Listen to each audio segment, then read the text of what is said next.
اچھا، پاکستان سے کچھ عرصے سے بڑی اچھی خبریں آ رہی ہیں، اسپیشلی اس وقت سے جب آرمی چیف نے یہ کراچی کے اندر کچھ بزنس مینوں سے ملاقات کی ہے اور اس کے بعد لاہور کے اندر کچھ بزنس مینوں سے ملاقات کی ہے اور اسپیشلی ان کے پرابلمس کے بارے میں بھی جانا ہے اور اکانومی کے بارے میں بھی ان سے ڈسکس کی ہے. تو اس میں کچھ انہوں نے اپنی ریزرویشنز بتائی ہیں. تو اس کے بعد یہ اسپیشلی جو آرمی چیف ہے انہوں نے کچھ وعدے وعید بھی کیے ہیں اور اس کے بعد پھر ان کا یہ جو اسٹرکٹ ایکشن جو اسپیشلی ڈالر اور پے کی قدر کے بارے میں ہے اس میں جو انہوں نے لیا یہ ایک، اور پھر اس میں یہ ایک جو میریکل تبدیلی آئی ہے پچھلے 2 دنوں میں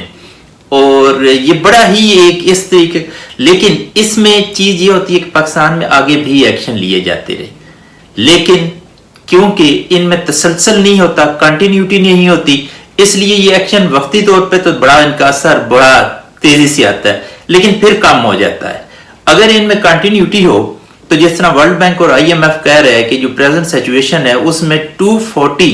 روپیز کا ایک ڈالر ہونا چاہیے، تو اگر مجھ سے پوچھا جائے تو یہ تقریباً 200 سے بھی نیچے آ سکتا ہے اگر اس میں جو آرمی اسٹیبلشمنٹ ہے وہ سیریس ہو کے اس چیزوں کو ڈیل کرے. کیونکہ مسئلہ یہ ہوتا ہے کہ پاکستان کے اندر یہ نہیں ہوتا کہ ڈالر جو ہے وہ باہر چلا جاتا ہے. یہ ڈالر چیز یہ ہے کہ ڈالر لوگ جو ہے وہ اپنے پاس سٹور کر لیتے اور جب ڈالر لوگوں کے پاس ہوتا ہے اس وقت ایٹومیٹیکلی جو یہ تو اکنامکس کا ایک سیدھا سا طلب رسد کا ایک اصول ہے نا، تو اس میں ظاہری بات ہے اس کی طلب بڑھ جاتی ہے اور جب طلب بڑھ جاتی ہے تو اس کا مطلب ہے کہ وہ قیمت اوپر چلی جاتی ہے. تو اس لیے یہ جو اسٹرکٹ ایکشن ہے اس میں اگر کنٹینیوٹی رہی تو یہ آپ دیکھیے گا ود ان 1 ایئر یہ پوزیشن کتنی تبدیل ہو جاتی ہے. یہ اگر تھوڑی سی کوشش کرے تو چیزیں زیادہ بہتر ہو سکتی ہے لیکن یہ کرتے یہ ہیں کہ اس کے بعد اس کا برڈن جو ہے وہ سول اداروں کو بٹھا دیتے ہیں کیونکہ آرمی نے خود تو گورنمنٹ چلانی نہیں ہوتی، سول اداروں کے ساتھ مل کے چلانی ہوتی ہے. تو یہ سول ادارے ہوتے ہیں اس میں انہوں نے اپنے دور میں سی ایم اتنے کمزور لگائے ہوتے ہیں کہ وہ سی ایم جو ہے وہ مختلف لابیز کے اگینسٹ کھڑے ہی نہیں ہو سکتے، حالانکہ یہ ان کی اپنی چوائس ہوتی ہے. ابھی بھی آپ جو دیکھ لیں کہ جو سی ایم مختلف صوبوں کے لگائے گئے، جتنا سی ایم مضبوط ہوگا اتنے آپ کے سول کے ادارے مضبوط ہوں گے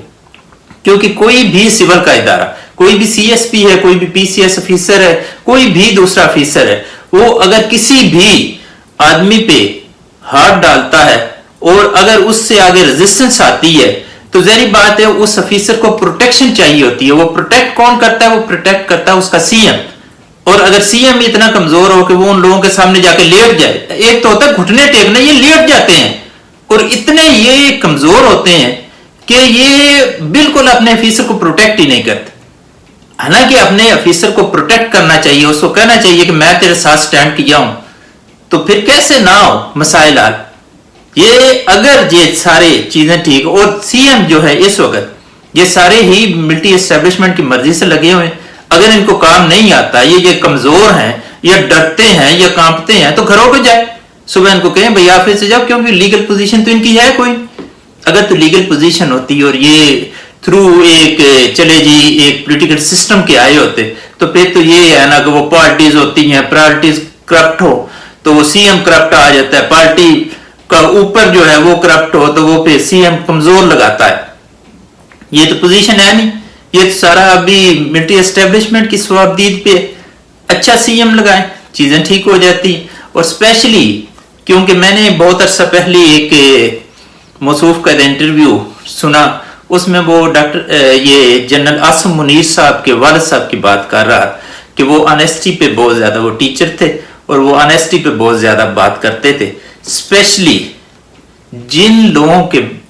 پیرنٹس آنیسٹی پہ بات کرتے ہیں یا اس چیز کے بارے میں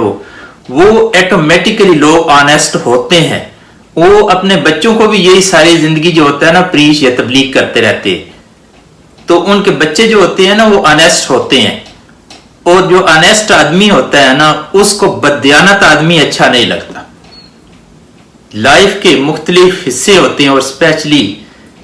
جب آپ کو چیزوں کی انڈرسٹینڈنگ یا میجورٹی لیول آپ میں آ جاتا ہے تو پھر وہ ایکشن ضرور ہوتا ہے.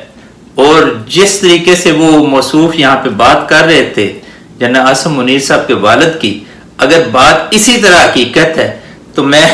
پاکستانی قوم کو کہہ دیتا ہوں کہ انسان کے بچوں کی طرح نہ چیزوں کو ٹھیک کر لو، نہیں تو یہ جو ہوتا ہے نا